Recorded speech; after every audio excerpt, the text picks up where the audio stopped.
জয় শ্রীকৃষ্ণ। রাধে রাধে। নমস্কার দর্শক বন্ধু, আমি আবারও একটা গুরুত্বপূর্ণ ভিডিও উপস্থাপন করতে চলেছি। আশা করছি তোমরা প্রত্যেকে ভালো আছো, সুখে আছো। তোমাদের সুখ শান্তি সমৃদ্ধি কামনা করে আমি আমার ব্লগটা শুরু করছি। আজ বলবো শনিবার মানেই প্রত্যেকের একটা ভয়ের কাজ করে যে শনিবার বাবা গ্রহরাজ কি না কি অভিশাপ দেবে। যাই হোক, কখনো বাবা গ্রহরাজকে ভয় না পেয়ে অন্তত শ্রদ্ধা করো, ভক্তি করো। ওম সাম শনিশ্চরায় নমঃ। আজ বলবো এই অঘ্রাণ মাসের শেষ শনিবার সব সময় কি খাবে কি খাবে না, প্রত্যেককে খুব ভালো করে ভিডিওটা শেষ পর্যন্ত দেখো। আজ বলবো সবাই বড় ঠাকুরের ভয়ে ভীত হয়ে থাকে, তাই প্রত্যেককে মনে রাখতে হবে ভুল করেও এই কয়েকটি খাবার খাবে না। শনিদেব তাহলে রুষ্ট হয়ে যাবে এবং রুষ্ট হয়ে অনেক কিছু ক্ষতি করে দিতে পারে। তাই অঘ্রাণ মাসে শনিবার কোন খাবারগুলো ভুল করেও খাবে না সেটাই আমি এখন বলবো। বাবা গ্রহরাজ হচ্ছে সব থেকে বড় ঠাকুর, হিন্দুদের সব থেকে একজন বড় দেবতা, মহাশক্তিশালী দেবতা। তাই এই ওনার পূজার দিন শনিবারে এই কয়েকটি খাবার ভুলেও যেন পরিবারের কেউ না খায়। এই খাবারগুলো খেলে জীবনে ঘোর সংকট দেখা দেবে, কালো ছায়া নেমে আসবে। তাই খুব সতর্ক সাবধান থাকো। এই অঘ্রাণ মাসে শেষ শনিবার কি কাজ করবে, কি কাজ করবে না, কি খাবে কি খাবে না, প্রত্যেকটা ভালো করে শ্রবণ করো। এবং একটা টোটকার কথাও বলবো, মানুষের ভাগ্য পরিবর্তন করে দেবে। শনিবারের ব্রত কথা একটি বারের জন্য হলেও শ্রবণ করবে এই ব্রত কথা শনিবারের। তাই এই ভিডিওটা অত্যন্ত গুরুত্বপূর্ণ হবে যদি শেষ পর্যন্ত শ্রবণ করো। যারা প্রত্যেকে দেখছো তার যেন শ্রদ্ধা ভক্তি ভালোবাসার সঙ্গে শেষ পর্যন্ত ভিডিওটা দেখবে, তাহলে শুভ ফল পাবে। অর্ধেক দেখলে কখনো শুভ ফল পাওয়া যায় না। তাই ধৈর্য ধরে শেষ পর্যন্ত গুরুত্বপূর্ণ তত্ত্বগুলো শুনতে থাকো এবং সঙ্গে থাকো প্রত্যেকে। তাহলে এখন আমি একটা একটা করে বলবো কোন জিনিসগুলো ভুলেও খাবে না। প্রত্যেকে কমেন্টে লেখো জয় বাবা গ্রহরাজের জয়, জয় বাবা গ্রহরাজের কৃপা করো। যাই হোক, এখন আমি প্রত্যেককে বলবো সাবস্ক্রাইব করে, লাইক করে, শেয়ার করে দাও ভিডিওটা, যদি একটু উপকৃত বা সমৃদ্ধ হও। তাহলে আজকে মূল পর্বে যাওয়া যাক। সম্পূর্ণ কিন্তু শেষ পর্যন্ত দেখবে। বাবা গ্রহরাজ হলে হিন্দু ধর্মের অতি গুরুত্বপূর্ণ মহাশক্তিশালী দেবতা, নবগ্রহের অধিপতি গ্রহরাজ বলা হয়। ব্রহ্মবৈবর্ত পুরাণে বলা হয়েছে যে শ্রীকৃষ্ণ বলেছেন গ্রহগুলির মধ্যে তিনিই হচ্ছেন শনি, সবার বড় ঠাকুর, সর্বশ্রেষ্ঠ। পৌরাণিক কাহিনী অনুযায়ী শনিদেব হলেন সূর্যদেবের পুত্র। অঘ্রাণ মাস হচ্ছে মার্গশীর্ষ মাস নামে পরিচিত। অঘ্রাণ মাস শ্রীকৃষ্ণের অত্যন্ত প্রিয়, মা লক্ষ্মীরও অত্যন্ত প্রিয়। তাই অঘ্রাণ মাসে শনিবার ভুল করেও এই কয়েকটা খাবার মুখেও তুলবে না, যেগুলো মানুষ প্রত্যেকে পরিবারে খেয়ে থাকে। তাই এগুলো সবসময় মানে শনিবার দিনকে ভুলেও খেও না। শনি মহারাজকে সবাই কর্মে ফলের দেবতা বলেই জানে। তিনি মানুষকে সুকর্ম করলে সুকর্মের ফল দেবে, কোনো খারাপ কর্ম করলে খারাপ ফল তিনি অবশ্যই দিয়ে থাকেন।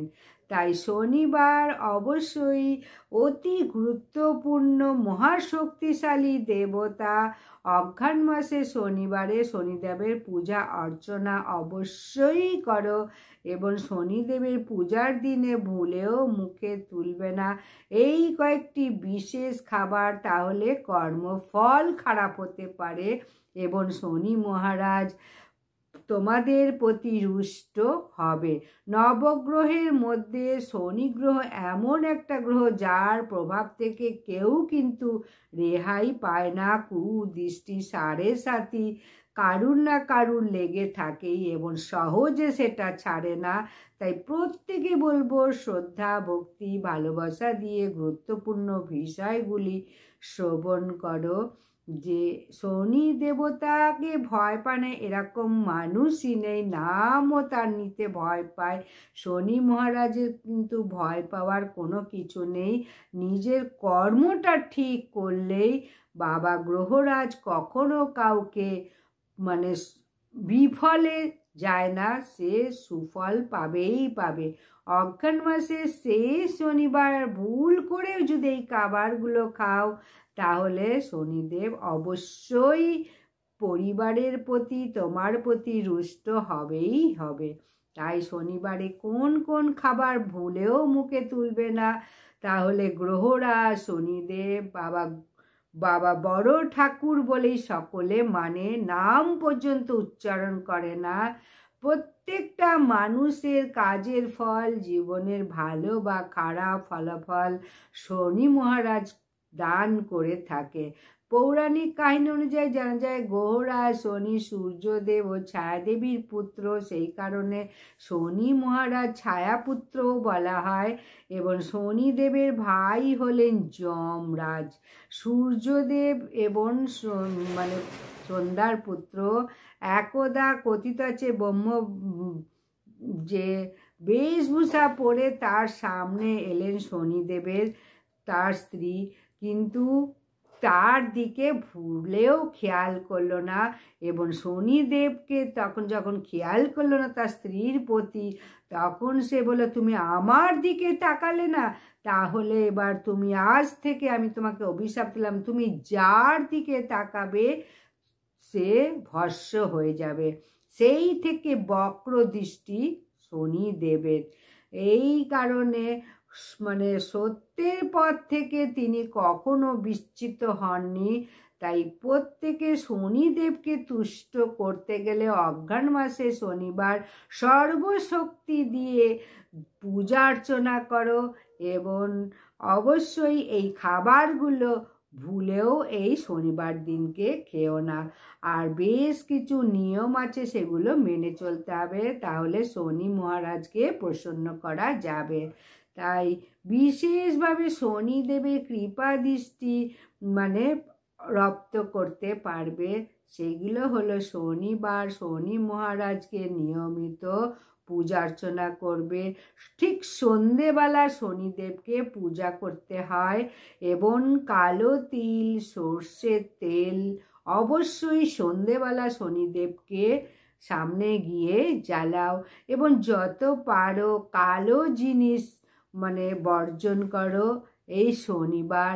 আর কালো মানে পশু পাখিকে একটু দান মানে খেতে দাও আর কালো বস্ত্র দান করো। আর ভুল করেও যেগুলো করবে না সেগুলো বলবো। অঘ্রাণ মাসের শেষ শনিবার আজ এই কয়েকটি খাবার ভুলেও কিন্তু খাবে না, খেলে কিন্তু বিশাল ক্ষতি হবে, সুখের সংসার কষ্টের জীবন হয়ে উঠতে পারে। তাই এখনই বলবো খুব সতর্কতার সঙ্গে এই অজ্ঞান মাসের শেষ শনিবারটা খুব ভালোভাবে পালন করো। শনিদেবকে সন্তুষ্ট রাখা প্রত্যেকেই জরুরি এবং এই শনিদেবের মন্ত্র 108 বার জপ করতে পারলে খুব শুভ হবে। ওম শাম শনিশ্চরায় নমঃ। ওম শাম শনিশ্চরায় নমঃ। এই শনিবার অজ্ঞান মাসের শেষ শনিবার যতবার পারো এই মন্ত্রটা 108 বার তো অবশ্যই বলবে ব্রহ্ম মুহূর্তে উঠে। তাহলে কোন কোন খাবারগুলো অজ্ঞান মাসে ভুল করে মুখে তুলবে না সেটা বলবো। যে প্রথমেই বলবো যে এই খাবারটা হলো মুসুর ডাল, কোনো রকম আঁশ জাতীয় জিনিস ভুলেও কিন্তু খাবে না। শনিদেবকে যদি প্রসন্ন করতে চাও তাহলে মন্ত্র বলার সঙ্গে সঙ্গে এই মুসুর ডালও কিন্তু ভুলেও খাবে না। তাহলে জন্মকুষ্ঠিতে শনিদেবের গ্রহের অবস্থানে পরিবর্তন আসতে পারে। এর ফলে দৈনন্দিন জীবনের খারাপ পরিস্থিতি হতে পারে। এরপর বলবো দ্বিতীয় খাবার হলো যে এই দিনে সরিষার তেল খাবে না শনিবার দিন। প্রত্যেক শনিবার শনিদেবের বিগ্রহে সর্ষের তেলের প্রদীপ জ্বালালে অত্যন্ত খুশি হন এবং সর্ষের তেল দিলে অনেক দোষ কেটে যায়। তাই এই কাজটি ভুলেও করবে না। ঠাকুরের পূজায় যে তেল কাজ করা হয় সেই তেল, সর্ষের তেল রান্না ভুলেও করবে না সরিষার তেল এই শনিবার দিন। শনিদেব ভীষণই পছন্দ করে সর্ষের তেল।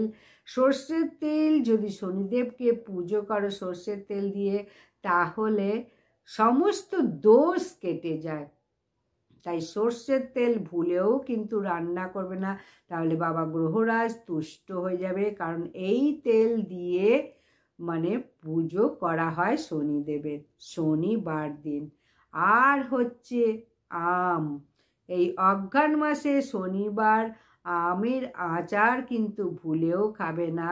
কাঁচা আম, আমের আচার এগুলো খেলে বাবা গ্রহরাজে প্রকোপ পড়তে পারে, অর্থনৈতিক সমস্যা দেখা দিতে পারে পরিবারের ওপর। এরপরে বলবো ভুলেও কিন্তু কালো তিল, শাস্ত্র মতে কালো তিল সরিষার তেল নিবেদন করে যদি শনিদেবকে আরাধনা করা হয় বাবা গ্রহরাজ এতটাই প্রসন্ন হয় 7.5 প্রভাব থেকেও জীবন থেকে কেটে যায়। কিন্তু যদি উল্টোটা করো মানে যদি এই শনিবার কালো তিল গ্রহণ করো বা সর্ষের তেল গ্রহণ করো তাহলে কিন্তু উল্টোটাই ঘটবে। কুফল দেখা দেবে তোমার জীবনে এবং পরিবারের মধ্যে। তাই দিনটাও ভীষণ খারাপ কাটবে, সারা বছর খারাপ কাটবে, কর্মে অসফলতা আসবে এবং অনেক রকম রোগ জ্বালা যন্ত্রণা কষ্ট হতে পারে এবং বাস্তুদোষও তৈরি হতে পারে। তাই শনি মহারাজ অতি সহজে কাউরির প্রতি সন্তুষ্ট হন না, কিন্তু যাদের প্রতি অতি সহজে সন্তুষ্ট হন তারাই নিয়মগুলো মেনে চলে।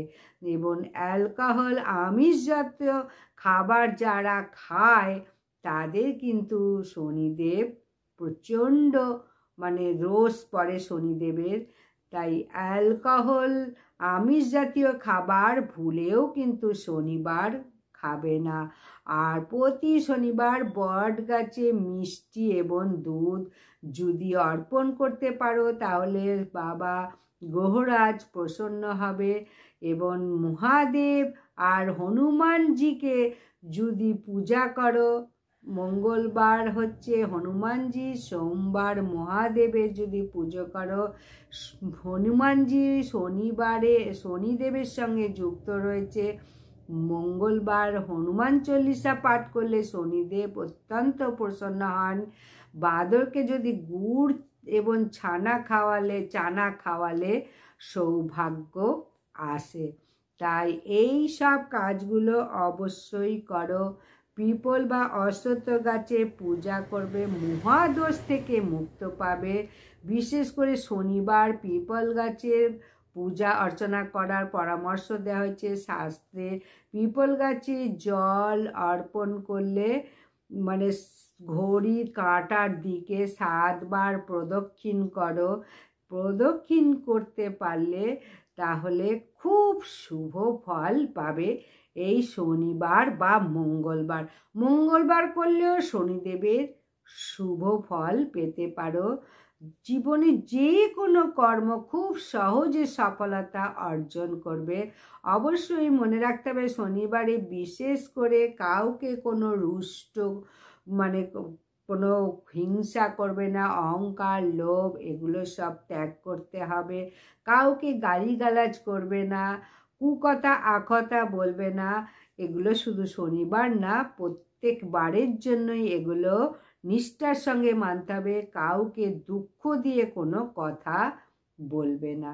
তাই এই যে খাবারগুলো বললাম অঘ্রাণ মাসে শেষ শনিবারে ভুল করেও এই খাবার খাবে না। সরিষার তেল শনিবারে কিনবে না, সরিষাও কিনবে না, সে কালো সরিষাই বা সাদা সরিষা ভুলও করেও কিন্তু কিনবে না। লবণও কিন্তু শনিবারে কিনবে না। এই দিন সবাই বড় ঠাকুরের পূজা অর্চনা করলে প্রত্যেকের শুভ ফল হবে। লবণ কিনবে না, জুতো কালো পোশাক কোনো দিন কিনবে না। কিন্তু এই জিনিসগুলো কালো জিনিস জুতা যত পারো দান করো।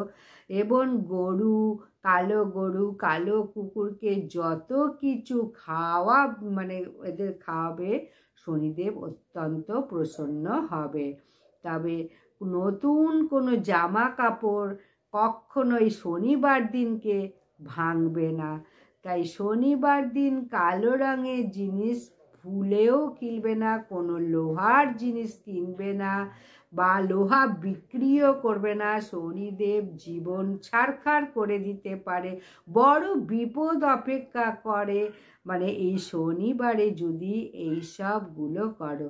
শনিদেবকে তুষ্ট করতে একমাত্র উপায় সর্ষের তেল দিয়ে কালো তিল সন্ধেবেলা অবশ্যই মানে শনিদেবের সামনে কিছুক্ষণ অন্তত ক্লকওয়াইজ ঘোরাও। পায়ের দিকে তাকিয়ে, মাথার দিকে বা মুখের দিকে তাকিয়ে না। শনিবার ব্রত রাখতে পারলে তো অত্যন্ত শুভ ফল পাবে। আর যারা উপবাস করতে পারবে না তারা এই প্রদীপ অন্তত জ্বালাও, কোনো পুরা জিনিস খাবে না। পিপল গাছে কালো সুতো বেঁধে দাও এবং ওই পিপল গাছে সরিষার তেল জ্বালাও, অত্যন্ত শুভ। আর কখনো মানে শনিবারে পূজা সুফল পাবে সন্ধ্যার পর পুজো করলে, কারণ শনিদেবের সঙ্গে তার পিতা সূর্যদেবের সারা জীবনের একটা বিরোধ আছে। তাই সূর্য যতক্ষণ থাকবে শনিদেবকে কিন্তু কখনো মানে শনিদেবকে সন্ধ্যার আগে কিন্তু পুজো করবে না।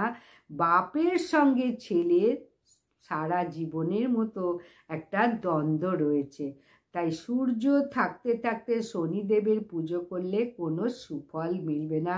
সুফল মিলতে গেলে কিন্তু অবশ্যই সন্ধ্যার পর উপযুক্ত সময় শনিদেবের পূজা অর্চনা করা।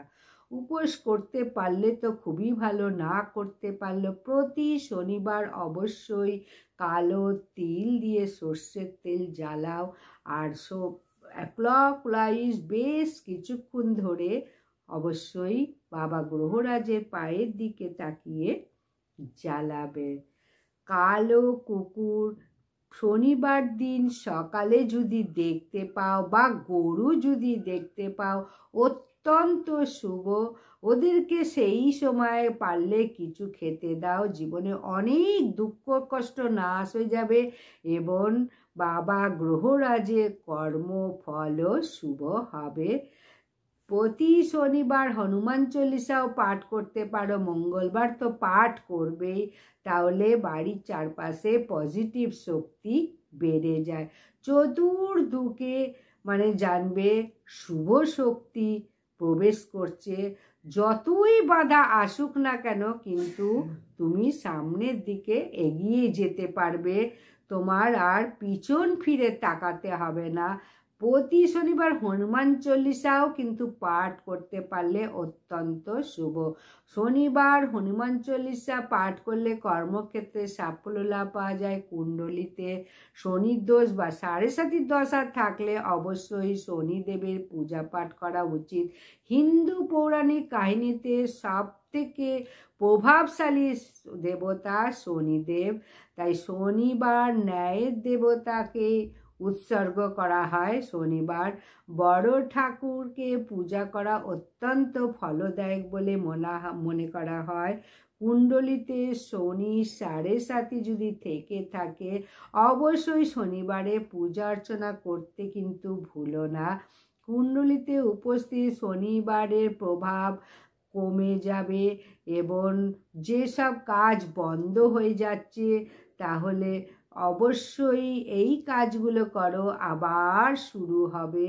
কালো বস্ত্র, কালো জিনিস, কালো তিল যত পারো শনিবারে দান করো। সরিষার তেলও দান করতে পারো। নিষ্ঠা ভরে যদি পূজা অর্চনা করো শনিবারে দুহাত তুলে আশীর্বাদ করবে। আর কুকুর প্রভুভক্ত শনিবার দিন অবশ্যই কালো কুকুরকে খাবার খাওয়াও। কুকুরকে শনিবার খাবার খাওয়ালে শনিদেব অত্যন্ত সন্তুষ্ট হয়, জীবনের চলমান সমস্যা দূর হয়ে যায়। যদি কোনো ব্যক্তির কুণ্ডলিতে শনি সাড়ে সাতি বা ঢাইয়া থাকে শনিবার দিন কুকুরকে সবার প্রথমে রুটিটা অবশ্যই কালো কুকুরকে খাওয়াও। এটা মেনে চলে। জ্যোতিষশাস্ত্র অনুযায়ী শনিবার কুকুরকে সরিষার তেল মাখানো খাওয়ালে রাহু ও কেতুর দোষ কেটে যায়, কাল সর্প দোষ কেটে যায়। শনিবার দিনকে এই কাজটা করো, রুটিতে সর্ষের তেল মাখিয়ে, এবং সাধ্য সামর্থ্য অনুযায়ী গরিব দুঃখী অনাথ আতুর এদেরকে দান করো। যদি সম্ভব হয় শনিবার বাবা গ্রহরাজের কাছে উড়ুর ডাল বা ছোট্ট মানে বেশ কিছু রুটি তৈরি করে যদি দান করো শনিদেবের আশীর্বাদ পাবে। শনিদেবের আশীর্বাদ পেতে গেলে শনিদেবের প্রদীপও গিয়ে বেশ কিছুক্ষণ জ্বালিয়ে রাখো। তেলের প্রদীপ জ্বালানোর সময় কালো তিল কিন্তু দিতে ভুলবে না। এবার বলবো প্রত্যেকে একবারের জন্য হলেও শ্রবণ করো শনিবারের ব্রত কথা। ব্রত কথা শোনার পর রাজা চিন্তিত হয়ে পড়লেন।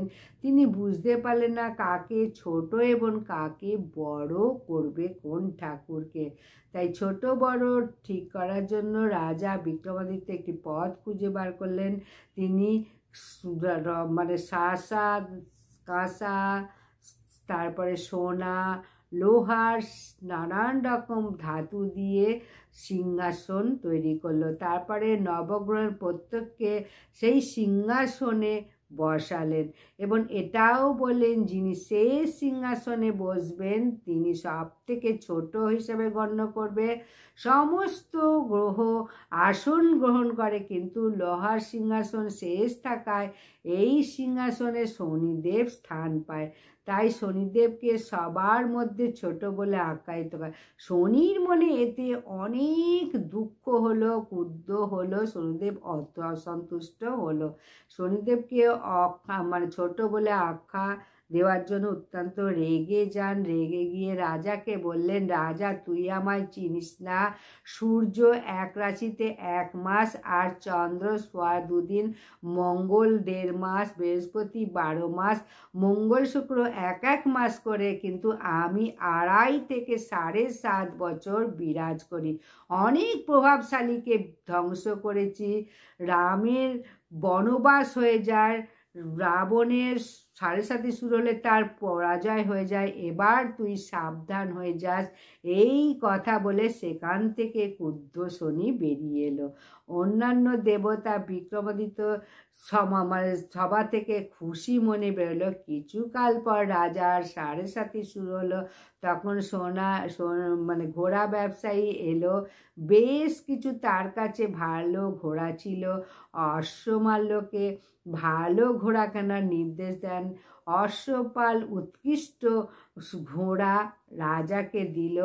রাজা সেই ঘোড়ায় বসার সঙ্গে সঙ্গে বনের দিকে ছুটতে শুরু করলো। গভীর বনে গিয়ে অন্তর্ধান হয়ে যায়। রাজা তৃষ্ণার্ত ক্ষুধার্ত অবস্থায় এদিক ওদিক খুঁজতে থাকে। তখন তার এক গোয়ালা জলপান করেন। রাজা প্রসন্ন হয়ে একটা আংটি দেন। সেই আংটি দিয়ে রাজা নগরের উদ্দেশ্যে রওনা হন।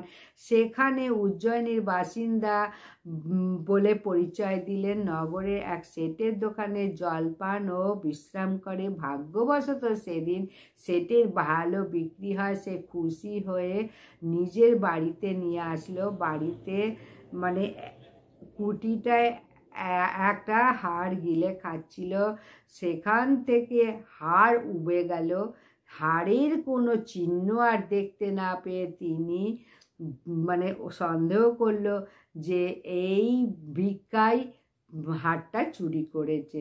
তারপরে ওই নগরের রাজা ভিখাকে চোর ভেবে হাত পা কেটে নগরের বাইরে বের করে দিল। ওই সময় সেখান থেকে এক লোক যাচ্ছিল।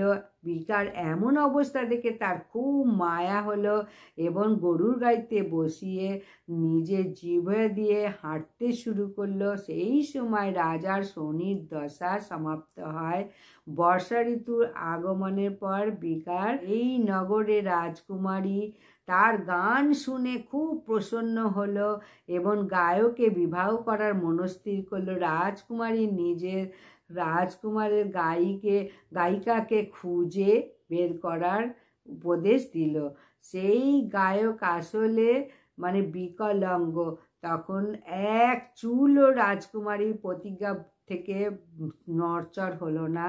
সেই রাজা ভিখারিকেই বিয়ে করবে এবং ভিখার সঙ্গে রাজকুমার বিবাহ সম্পূর্ণ হলো। একদা ঘুমের মধ্যে রাজা বিক্রমাদিত্যকে শনিদেব দর্শন দিলে বললে, দেখো রাজা, তুমি আমাকে শনি ছোট করে কত কষ্ট ভোগ করছো। তারপরে শনিদেবকে ক্ষমা প্রার্থনা চাইল, তুমি আমাকে যেমন দুঃখ দিয়েছ আর এই দুঃখ কাউকে দিও না। শনি রাজার প্রার্থনা স্বীকার করে বলে, যারা আমার ব্রতকথা পড়বে এবং পূজা করবে তাকে কোনো দুঃখ দুর্দশা কষ্ট ভোগ করতে হবে না। যে ব্যক্তি আমার ধ্যান করবে, পিঁপড়াকে আটা খাওয়াবে, সমস্ত মনস্কামনা পূর্ণ হবে। এরপর শনি রাজাকে সমস্ত হাত পা ফিরিয়ে দিল। রাজকুমারী ভিখাকে দেখে তখন আশ্চর্য হয়ে গেল। তখন ভিখা আশ্চর্য হয়ে গেল।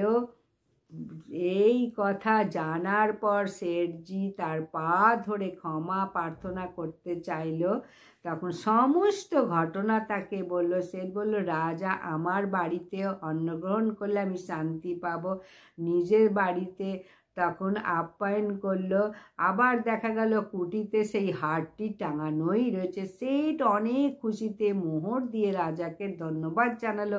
এরপর শেঠ রাজাকে নিজের মেয়ে রাজা বিক্রমাদিত্যের সঙ্গে বিবাহের প্রস্তাব দিল এবং রাজাও সেই প্রস্তাব মেনে নিল এবং দুই স্ত্রীর সঙ্গে সেখানে উজ্জয়িনীতে পৌঁছে অভ্যর্থনা সকলে জানালো। প্রদীপ দিয়ে নগর সাজালো। তিনি ঘোষণা করেন, আমি শনিকে সবার মাঝে ছোট আখ্যায়িত দিয়েছিলাম, কিন্তু তিনি আসলে সর্বোপরি। তারপরে রাজ্যে শনিদেবের পূজা অর্চনার ব্রত কথা পাঠ শুরু হয়। সমস্ত প্রজারা আনন্দে জীবন কাটাতে শুরু করে। যেই ব্যক্তি এই শনিদেবের ব্রত কথা পাঠ শ্রবণ বা পাঠ করে সমস্ত দুঃখ কষ্ট চলে যায়। জয় বাবা গ্রহরাজের জয়, জয় বাবা বড় ঠাকুরের জয়। তাই এই ভিডিওটা কেমন লাগলো মূল্যবান মতামত জানাতে একদম ভুলো না। অবশ্যই যদি নতুন হয়ে থাকো চ্যানেলটি সাবস্ক্রাইব করো। কেমন সুন্দর লাগলো এই গ্রহরাজের ব্রত কথা। তাহলে যদি ভালো লাগে লাইক করবে, কমেন্টে শনিদেবের জয়, বাবা গ্রহরাজের জয় লিখতে একদম ভুলো না। নমস্কার।